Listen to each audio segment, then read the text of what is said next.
पिछले 22 साल से तो सुशासन की सरकार चल रही अरे है। कुछ सुशासन की सरकार नहीं है मर्द, या क्या है सुशासन की सरकार है। तो सुशासन होना तो कोनो काम में नहीं होता। स्कूल के शिक्षा व्यवस्था पे 1% भी नीतीश कुमार ध्यान दे दिए रहते ना, तो आज ये अवस्था नहीं होता और आपको स्कूल में आने की आवश्यकता नहीं पड़ती। यहाँ लोग आपको बुलाते इसलिए कि सर पत्रकार साहब मेरे स्कूल में चलिए, हम एक अलग विधि व्यवस्था किए हैं। हाँ, सरकार की सभी नजरों में सभी विद्यालय एक होता, सम्मान होता और राजनीति वाले नेताओं की नजर से सब दबता नहीं। नेताओं के चक्कर में खेल में पिसता नहीं। आज नेता के खेल में पिस रहा है, इसलिए मकान जर्जर पड़ा हुआ है। जय हिंद, नमस्कार। आप देख रहे हैं सीएम खबर। अभी मैं उपस्थित हूं पूर्वी चंपारण जिले के प्रखंड ढाका में। आप कैमरे की नज़र में देख सकते हैं राजकीय उत्क्रमित मध्य विद्यालय परसा। जो सामने जो अधूरा पड़ा हुआ भवन है वो कैसा है?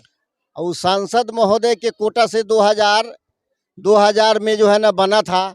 सांसद महोदय बने उस समय हम नहीं थे, उस समय प्रधानाध्यापक जो है ना दूसरा कोई थे। अनु उतना ही बन करके अधूरा जो है ना पड़ा हुआ है, वह सांसद कोटा का है। उसका अभिलेख विद्यालय में नहीं है। आप कब से कार्यरत हैं यहाँ? 8 बरस से कार्यरत हैं प्रधानाध्यापक के पद पर। प्रधानाध्यापक। आप और ये भी बताते चलिए कि इसमें कौन कौन विद्यालय संयुक्त है?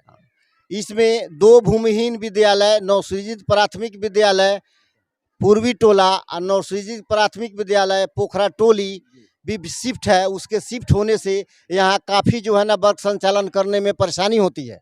ये आपने सुना प्रधानाध्यापक की।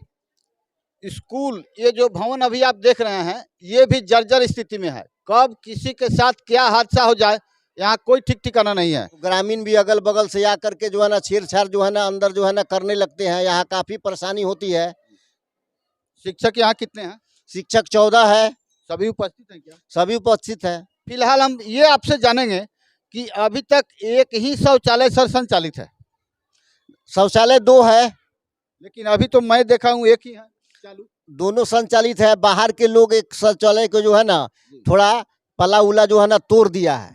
हम देखते हैं कैसे यहाँ के ग्रामीण इस शिक्षा के मंदिर के शौचालय को कैसे तोड़ फोड़ करके रखा है, उसे हम देखते हैं।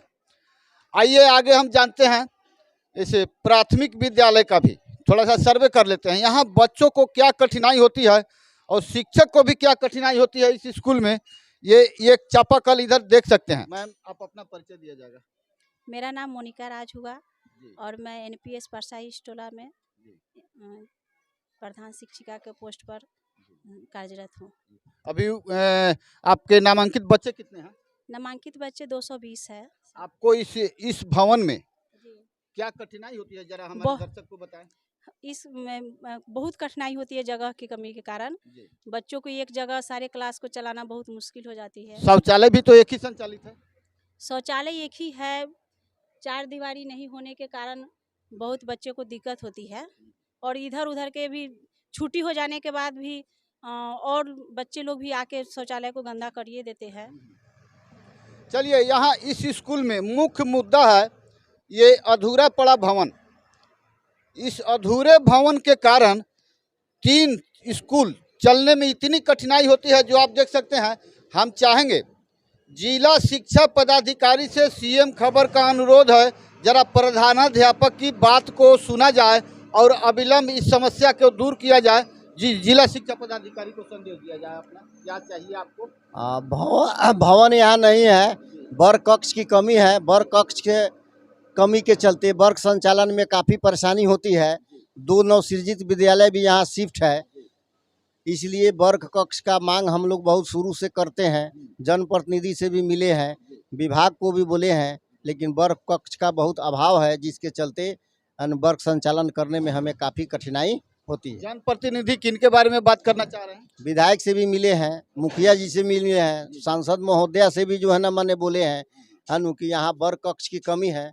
वर्ग कक्ष जो है ना माने हो जाए और बाउंड्री हो जाए 4 दीवारी तो ये शरीर में विद्यालय है, काफ़ी दिक्कत होता है। क्या आश्वासन मिला सांसद से, विधायक से और मुखिया जी से? क्या आश्वासन? और बोलते हैं कि हो जाएगा हो जाएगा हो जाएगा लेकिन जो है ना होता नहीं। चलिए, एक और इसी स्कूल में एक और विद्यालय है जिसे भी मैं दिखाता हूँ। वर्ग कक्षा की कमी से ये विद्यालय कैसे संचालित हो रहा है, आइए हम इनसे मिलते हैं। जी, आप अपना परिचय दिया जाएगा। जी, प्रमीला कुमारी। वो पढ़ने की स्कूल पारसा पोखरी टोला का स्कूल है जी। के स्कूल में बच्चे कितने हैं नामांकित? 157 गो है सर। चलिए, क्या सुविधा और क्या सुविधा है आपको इस स्कूल में संचालित करने में, थोड़ा बताएंगे। सर देखिए, घर एक रूम मिला है सर, बरामदा है। आई जल जल एथी हो रहा है, पत्थर गिरा है, बच्चा सब के माथा पर चोट भी लग जा रहा है। एमडीएम चलाने में फिर दिक्कत हो रहा है। आइए चलिए हम कमरे के अंदर आके देखते हैं इस जर्जर विद्यालय को। ये देखा जाए, ये है विद्यालय का ये जर्जर स्थिति। पता नहीं सरकार, बिहार सरकार और बिहार के शिक्षा मंत्री इस शिक्षा को कहाँ ले जाने के मूड में है, ये पता नहीं चलता है। हमेशा हर स्कूलों में देखने को मिलता है यही व्यवस्था। आखिर शिक्षा मंत्री जी आम जन के पैसों से आप लोगों को मिलते हैं ऐश करने के लिए तनख्वाह, और इन बच्चों को क्या आपने सुविधा दिया है ये देख लिया जाए। जर्जर भवन को भी दिखाया जाए, कब किस बच्चे के साथ क्या होनी अनहोनी हो जाए, इसका जिम्मेवार कौन होगा। ये जो जर्जर भवन है और किसी बच्चे के साथ कोई अनहोनी ना हो, लेकिन यदि कुछ होता है तो इसका जिम्मेवार आप किसको मानते हैं? जब हम इस स्कूल में पढ़ते थे, प्रारंभिक शिक्षा यहीं से मेरी स्टार्ट हुई थी, उस समय का विद्यालय है। एक रूम वाली मकान का उस समय से विद्यालय है, उस समय से स्थिति यही है। भले मेरे माइंड में ना हो, चूना का पेंट हुआ है, लेकिन एक बूंद भी सीमेंट इस पे नहीं चढ़ा है। अगर जितने बार चूना की पेंट हुई होती उसके आधे बार भी सीमेंट की स्थिति इस पे लगा रहता तो शायद यह स्थिति आपको देखने को नहीं मिलता। और ये जो बच्चा जो कह रहा है कि क्या कब घटना हो जाए, ये हम भी नहीं जानते और आप भी नहीं जानते हैं। अगर जिस दिन हो जाएगा तो गाँव के लोग आएंगे और यहाँ के विद्यालय सबसे पहले किस पे जिम्मेदार ठोकेंगे? यहाँ के विद्यालय के टीचर के ऊपर, प्रधानाध्यापक के ऊपर। यही ना, सरकार के नीतीश कुमार के पास तो हम जाएंगे नहीं, बाद में जाएंगे ना। नीतीश कुमार सुनेंगे भी नहीं कि कई गो लड़का मरा है, चाहे कई गो लड़का जिंदा है, चाहे कहाँ मकान गिरा है। यह जो स्थिति है, आप जो शिक्षा की स्थिति को बना के रखे हैं, ये तो जिम्मेवारी यहाँ के प्रधानाध्यापक या पिछले जो रहे हैं उनकी जिम्मेवारी है। ये जर्जर शौचालय जो जाने लायक अंदर नहीं है, इसे भी दुरुस्त करना अति जरूरी है। यह केवल 3 विद्यालय में केवल 1 शौचालय संचालित है, और ये रहा खंडहर नुमा सांसद द्वारा 2000 में बनवाया गया ये भवन। शायद उन सांसद को पता नहीं शर्म आए कि नहीं आए इसे देखकर, लेकिन यहाँ के शिक्षक और बच्चे सभी शर्मसार हैं कि आखिर ये अधूरा छोड़ के और पैसा लेके ये सांसद कहाँ चंपत हो गए, आज तक पता नहीं चला। ग्रामीण खोजते रह गए। ये इस जर्जर स्थिति को लेके, इस स्थिति पर आप कुछ कहना चाहेंगे? देखिए, ये तो बहुत बड़ी कमी है बिहार सरकार या यहाँ की जो व्यवस्था है। हम यहाँ से 17 साल से जॉब कर रहे हैं, बट मुझे जब पहली बार यहाँ आए तो इतना अच्छा वातावरण था। बट ये जब भवन बना, इस भवन में जैसा ऐसा दिख रहा है ना, अभी तक वैसा ही है।